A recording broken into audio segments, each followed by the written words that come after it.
नमस्कार दोस्तों, आज हम आपको दर्शन करवाएंगे उज्जैन महाकालेश्वर मंदिर के और महाकाल लोक बहुत ही खूबसूरत बनाया गया है। महाकाल लोक से होते हुए हम महाकाल मंदिर तक चलेंगे। अब हम पहुंच चुके हैं उज्जैन पहुंचने के बाद गाड़ी पार्क करने के बाद अब हम चलेंगे अंदर की तरफ महाकाल लोक के अंदर। महाकाल लोक गेट के पास हम पहुंच चुके हैं। ये जो आप सामने देख रहे हो यह महाकाल लोक का प्रवेश द्वार है। यह महाकाल लोक के प्रवेश द्वार का खुलने का समय जो है सुबह 6 बजे से रात्रि 9:30 तक, यानी कि 9:30 बजे तक का समय है। जैसे आप अंदर प्रवेश करोगे आपको इस तरह का नजारा दिखाई देगा। यहाँ पर शिव प्रतिमाएं, शिव जी के चित्रण को अंकित किया गया है। इस महाकाल लोक में शिव जी के बारे में वर्णन किया गया है। महाकाल लोक में आपका हार्दिक स्वागत है। महाकाल लोक के अंदर प्रवेश करने के बाद थोड़ी ही दूर जाने पर गणेश प्रतिमाएं दिखाई देगी। ये जो आप सामने देख रहे हो ये गणेश प्रतिमा है। यहाँ पर बहुत ही बनाएगी। इसी के सामने नंदी गेट बना हुआ है। नंदी गेट के सामने गणेश प्रतिमा और गणेश प्रतिमा के सामने नंदी गेट। ये जो आप सामने देख रहे हो इसको नंदी गेट माना जाता है। वो जो आप सामने देख रहे हो नंदी गेट दोनों तरफ है। नंदी जी की सवारी है, गणेश शिव जी की सवारी नंदी, इसीलिए इसको नंदी गेट कहा जाता है। ये जो आप देख रहे हो इसको कमल कुंड के नाम से जाना जाता है। ये कमल कुंड बहुत ही खूबसूरत है। इसको चारों तरफ से हम आपको घुमाकर दिखाते हैं। यहाँ पर ध्यान मुद्राओं में शिव जी की बहुत ही बड़ी और सुंदर प्रतिमाएं बनाई हुई हैं। वो जो आप सामने देख रहे हो यह शिव प्रतिमा ध्यान मुद्रा में अंकित है। शिव जी ध्यान करते हुए चित्रण दिखाया गया है। इनके चारों तरफ नंदी की प्रतिमाएं भी बनाई गई हैं। देवों के देव महाकादेव और कालों के काल महाकाल जैसे यहाँ पर साक्षात रूप में बैठे हुए हैं। इस तरह का नजारा यहाँ पर दिखाई देता है। यहाँ पर कमल कुंड इसीलिए बनाया गया है कि कभी किसी जमाने में यहाँ पर कमल खिला करते थे, इसीलिए इसको कमल कुंड माना जाता है। वो जो आप सामने देख रहे हो नंदी गेट जो हमने आपको दिखाया, उस नंदी गेट और सामने लाइटिंग जलने के बाद इसका सौंदर्य दुगुना हो गया है। यानी कि लाइट जलने के बाद इस महाकाल लोक में जो भी चीजें बनी हुई हैं देखने लायक, उनका सौंदर्य दुगुना हो जाता है। इसीलिए आप कभी घूमने का प्लान बना रहे हो या कभी आए हो तो आपने देखा होगा यहाँ पर लाइटिंग जलने के बाद इस महाकाल लोक का सौंदर्य दुगुना हो जाता है। कमल कुंड के अलावा यहाँ पर शिव जी की अनेक दृश्य आकृतियां दिखाई गई हैं। इसमें इस कमल कुंड के चारों तरफ आपको कमल दिखाई देंगे। कहा जाता है कि महादेव को उज्जैन का राजा माना गया है। यहाँ पर कोई भी राजा यहाँ पर रात भर नहीं रुक सकता, चाहे वो प्रधानमंत्री हो, चाहे मुख्यमंत्री हो, चाहे अन्य कोई मंत्री यहाँ पर उज्जैन में रात नहीं गुजारता। ऐसा माना जाता है कि यहाँ के जो राजा हैं सिर्फ और सिर्फ महादेव बाबा ही है।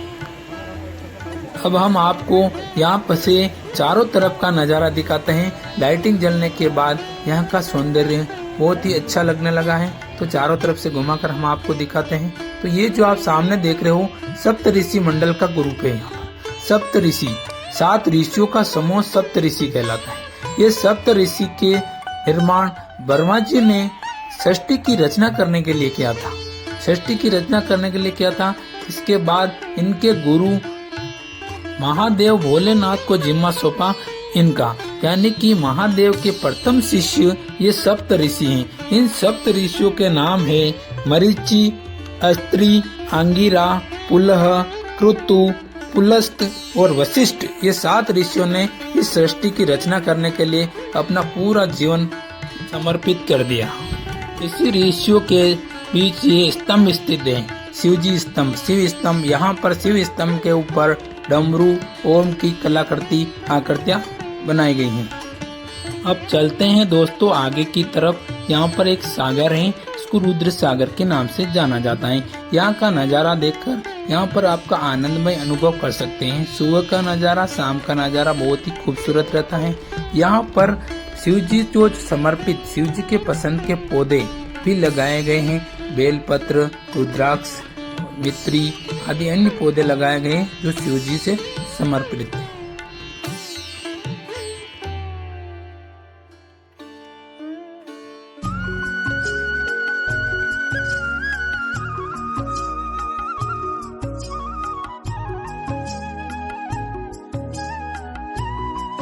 ये जो आप स्तंभ देख रहे हो इसी तरह के यहाँ पर 108 स्तंभ है। यानी 108 स्तंभों के ऊपर भोलेनाथ की आकृतियां दिखा गई अलग अलग रूप के में।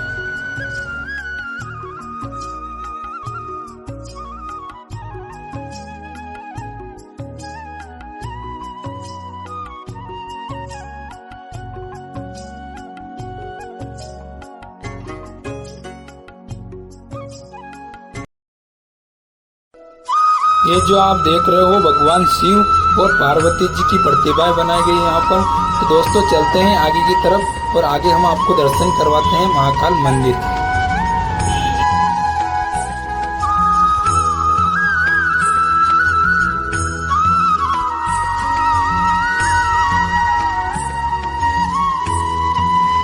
ये जो आप सामने देख रहे हो रावण भले ही सबसे शक्तिशाली था, परंतु महेश भगवान ने उसको अंगूठों के बल से ही उसको रसातल में पहुंचा दिया था।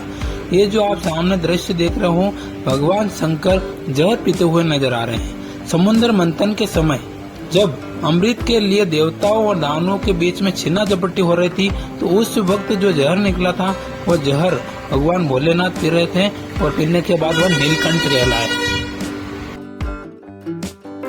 इस परियोजना की कुल लागत 856 करोड़ बताई गई है। इनके पहले चरण में महाकाल लोक में 351 करोड़ रुपए की लागत बताई गई है। राजस्थान से लाए गए पत्थरों का निर्माण से यह महाकाल लोक बनाया गया है। राजस्थान और उड़ीसा के कारीगरों ने इसका निर्माण किया है। भारत माता मंदिर श्री महाकालेश्वर भक्त निवास, यहाँ पर भक्त आते हैं उस इस महाकालेश्वर भक्त निवास के अंदर रुक सकते हैं। स्थान एक दर्शन आने के, यानी कि एक ही स्थान के अंदर बहुत ही सारा दर्शन मिलेंगे। शीघ्र दर्शन के लिए 250 रुपए प्रति व्यक्ति। अगर आप जल्दी दर्शन करना चाहते हो तो 250 रुपए की पर्ची लेकर आप जल्दी दर्शन कर सकते हो। ब्रह्मा विष्णु और महेश की मूर्ति बताई गई। अब हम पहुंच चुके हैं वहां पर मुख्य गेट के दरवाजे की तरफ, मुख्य पहुंच मार्ग मंदिर पहुंच महाकाल मंदिर पहुंच मार्ग। अब हम मंदिर के लिए जा रहे हैं। अब हम आपको दर्शन करवाते हैं मंदिर के, मुख्य मंदिर उज्जैन महाकालेश्वर बाबा। चलते हैं अंदर की तरफ, दिखाते हैं और दर्शन करवाते हैं आपको। आइए चलते हैं।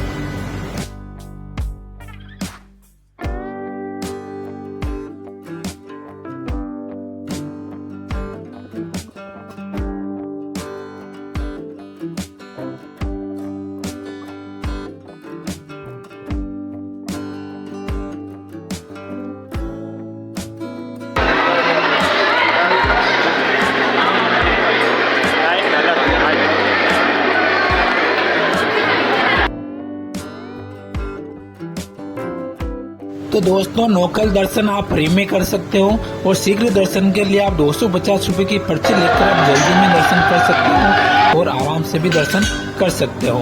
तो ये आप एलईडी में देख रहे हो, हम अभी यहाँ लाइन में खड़े हैं। एलईडी में दिखाई दे रहा है अंदर क्या हो रहा है, जो अंदर मुख्य मंदिर के अंदर क्या हो रहा है वो एलईडी में दिखाया जा रहा है। अब हम चलेंगे अंदर की तरफ और अंदर आपको दर्शन करवाएंगे। इस मंदिर की मूर्ति की मुख्य विशेषता यह है कि आप किसी भी तरह से देखोगे तो मूर्ति ऐसे लगती है जैसे सामने से देख रहे हैं। चाहे लेफ्ट से देखो चाहे राइट से देखो, सामने से ही दिखाई देती है मूर्ति को, ऐसा नजर आती है जैसे सामने दे।